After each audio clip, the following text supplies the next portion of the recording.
Nagsisinungaling ka. Sinasabi mo yung mga words na yan habang nakatingin sa gilid ko. Para ka talagang tanga. Ano ba yan? Nahalata mo agad. Wala na siya. Safe na ako. Wala na siya. Sino? Gusto kita, Lucas. Gusto kita na ikaw yung poprotekta sa akin. Elaborate. I have a stalker. Matchmate natin. Stalker? Na-report mo na ba? Twice, pero mas naniwala sila dun sa lalaki. Kailan pa to? Last week. I mean, I tried different methods. Nireport ko siya, nag-iiba ko ng way, pero nandun pa rin siya. Then last night, he tried to open the door. Ano? Saan ka pupunta? Bubugbugin niyo si Raulong yun. May right timing naman siguro. I'm so sorry, Lucas. I'm sorry if ikaw yung napili ko. I'm sorry if binigyan kita agad ng responsibilidad. Pero kasi I have my reason naman kung bakit ko ginagawa to. You have a reputation. Varsity ka ng isang football team. Sikat na sikat ka. He won't try to hurt you, okay? Kaya sa'yo ako didikit hanggang sa mawala siya. How about your parents? Patay na sila parehas eh. Only child ako. My other relatives are in the province, so I have to survive alone. Hindi ka na alone. Kasama mo na ako ngayon eh. Good morning. Morning! Naka na bag mo. Anong ginagawa mo rito? Sinusundo girlfriend ko. Kinikilig ka? Eh, syempre, nag-e-effort ka na sumabay sa deal natin eh. Tara. So, totoo nga boyfriend mo siya, Iris? Ganda ko, no? Sabi ko naman sa'yo eh, ako yung pumatol sa kanya. Diba, Lucas? Here's your bag. See you later. Reese. Riz daw! May pet name ka, hayop! Kakinikilig ako! Ang bantot ng Riz, palitan mo. Ayoko nga. Lucas! Ayaw mo nun? Ako lang yung tumatawag sa'yo nun. Nakakilig kaya? Ayaw mo ba ng Bebu? Bebe? Baby? Sweetheart? I love. Too sweet. I agree. Reese na nga lang kasi. Okay. Bahala ka sa gusto mo, Lucas Papaw. Lulu? Kaskas. Ha? Alam ko na. Luka.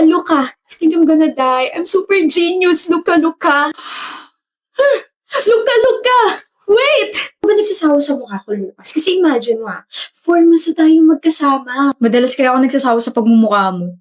Napaka-honest mo talaga, no? Hindi ka ba aware? Na ano? Ikaw to nag-declare na boyfriend mo ako tapos hindi mo alam kung anong araw bukas?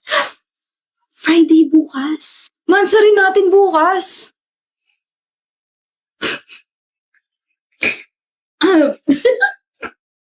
Bakit ka natatawa? Hindi naman ako aware na doon romantiko ka pala.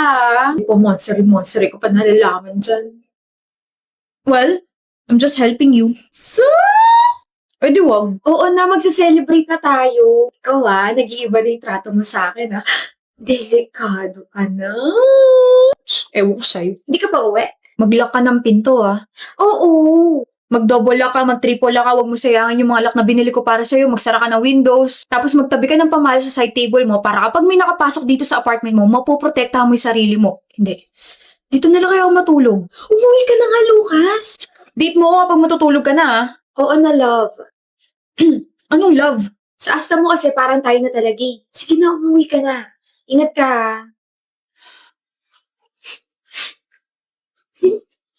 OMG, galing ba yan kay Lucas? Hindi galing kaya sa akin to. Ibibigay ko sa kanya kasi matsari namin ngayon. Iris? Si Lucas. Hindi mo pa ba nababalitaan? Yung Nasaksak si Lucas kagabi. Huli namin balita. Critical siya. Ano pinapakinggan mo? Bagong kanta ni Joji. Oh? Anong title? Glimpse of Us. Oh, pakinggan ko nga. Huwag Ino. Bakit? Papakinggan ko lang eh. Title pa lang mukhang maganda na. Ayoko. Bawal. Never. No. Bahala ka. Baka naman napakinggan mo na to. Kaya ini-insist mo na pakinggan ulit. Eh di sana hindi na ako nagtanong. Sus? Oh, sige. Para mapanatag ka, Mila. Tukol ba sa niya kantang yan? Sure ka? Gusto mo malaman? Well, it's a song all about being in a relationship, pero iniisip mo pa rin yung ex mo or someone else. Kaya naman pali. Baka ganun ka. Nakikita mo sa akin yung ex mo o kaya mo lang ako ginawa para pagselosin siya. Mila, baka nakakalimutan mo wala akong ex. Oo nga pala. Tanggal angas ko rin ah. Now's my turn. Baka kaya ayaw mo mapakinggan ko yan kasi ayaw mo malaman ko na iniisip mo pa rin yung ex mo. Ano? It's just a question.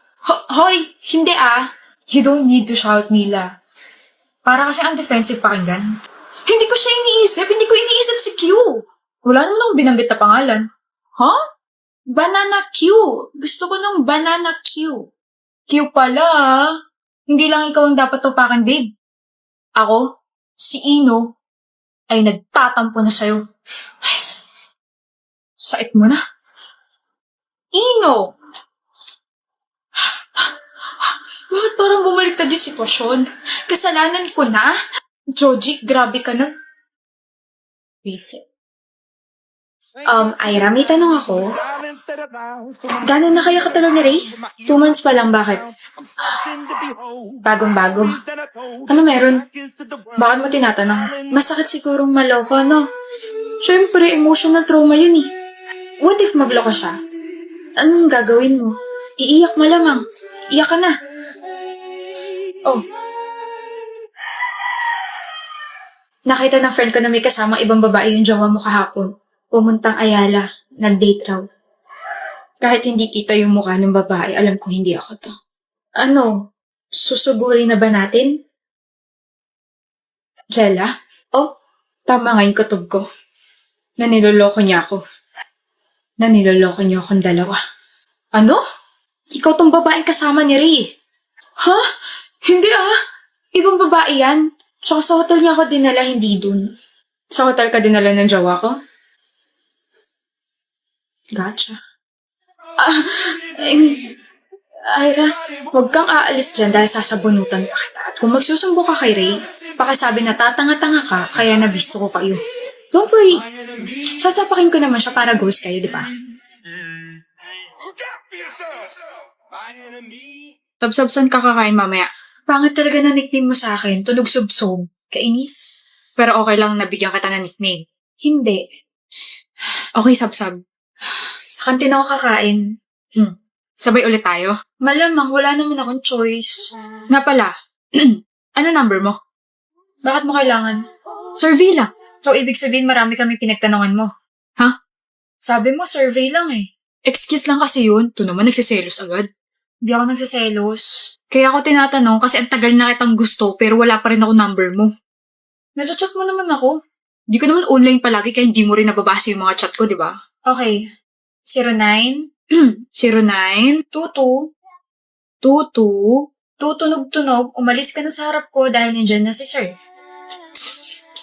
Huwag mo ako mamiss masyado ah. Dito muna ako pre ah. Gusto mo na ba ako sabsab? Grabe ka makatitig eh. I'm just wondering kung bakit mo ako gusto. Gusto mo talaga malaman? Oo, curious lang ako. Last year yon.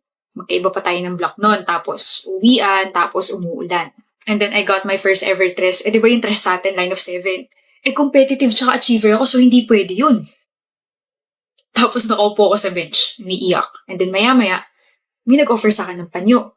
I remember that. Ako yung nag-offer sa'yo nun. Oo. And then you said, iyak mo lang yan. Huwag kang magtago. Your feelings are valid. Di mo ako kilala pero nandito lang ako. Papayungan kita. Tapos nandun ka lang sa harap ko, pinapayungan ako. Dahil lang doon, nagustuhan mo na ako? Well, maliit na bagay para sa'yo, pero para sa akin, I needed to hear that. And I felt your sincerity. Na para bang dinadamayan mo talaga ako. Kasi sabi nila sa akin noong time na yun, buti raw tres yung nakuha ko samantalang sila bagsak.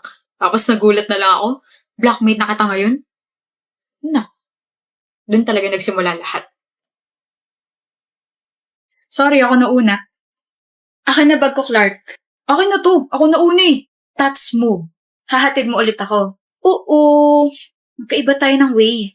Pero yun ang way to say hello to my future in-laws. Gosh, you're unbelievable. Gosh, you're so beautiful. Tigilan mo nga ako. Gustong-gusto nga kita tapos titigilan kita. Ayoko nga. Tsaka na kita titigilan kapag nireject mo na ako. Clark, Oh. Ano to? Number ko. Tara na. Okay. Kain na tayo sabsab. Mauna ka na. Pero sabay tayo palagi, di ba? Mauna ka na, sabi. Dali na. Kulit-kulit mo naman. Di ka ba makaramdam? Ayaw nga kitang kasabay kumain ngayon. Hindi. Ayaw na kitang makasabay kumain kahit kailan. Kaya umalis ka na sa harapan ko dahil nakakaasiwa ka. May nagawa ba ako? Alis na. Sabrina, may nagawa ba ako? Wala. Wala, pero ganyan ka sa akin. Okay naman tayo kahapon ah. Stop it. Ito na ba yun? Ire-reject mo na ba ako? Oo, kaya tigilan mo na ako. Okay. Nga pala. Kainin mo pa rin tong lunch na ginawa ko for you. Yun lang.